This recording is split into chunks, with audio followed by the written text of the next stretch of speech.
வெளிநாடு போகணும் அப்படின்னா அதுக்கு ஒரு ஏற்ற பாஸ்போர்ட் வேணும், அதுக்கு ஒரு சர்டிஃபிகேட் இருக்கு. இவன் குற்றவாளி இல்லை, ஒரு நல்ல மனுஷன், நம்ம நாட்டுக்கு போகலாம் அப்படின்னு சொல்லி ஒரு சின்ன காவல் நிலையத்திலிருந்து ஒரு குற்றச்சாட்டு இல்லாதபடி ஒரு லெட்டர் கொடுப்பாங்க. அதை கொண்டு போனால் தான் அவன் நாட்டுக்கு நம்மளை அழைச்சிக்குவாங்க, இல்லைன்னா அழைச்சிக்க மாட்டாங்க.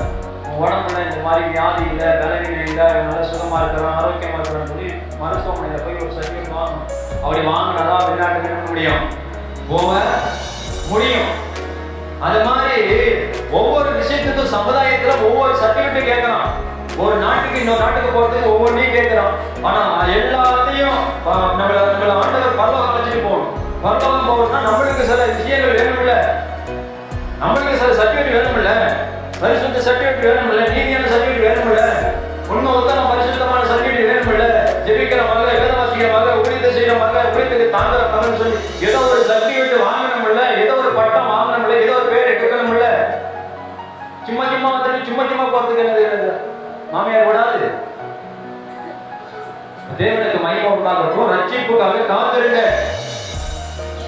மாதம் ஓடிடுச்சு, நாட்கள் முடிஞ்சிருச்சு, இந்த வருஷம் தொடர்ந்து முடிய போகுது. ஆனா நம்ம என்னதான் சாதித்தோம், என்னதான் சேர்த்து நம்ம வாழ்க்கையில ஜெயித்தோம்?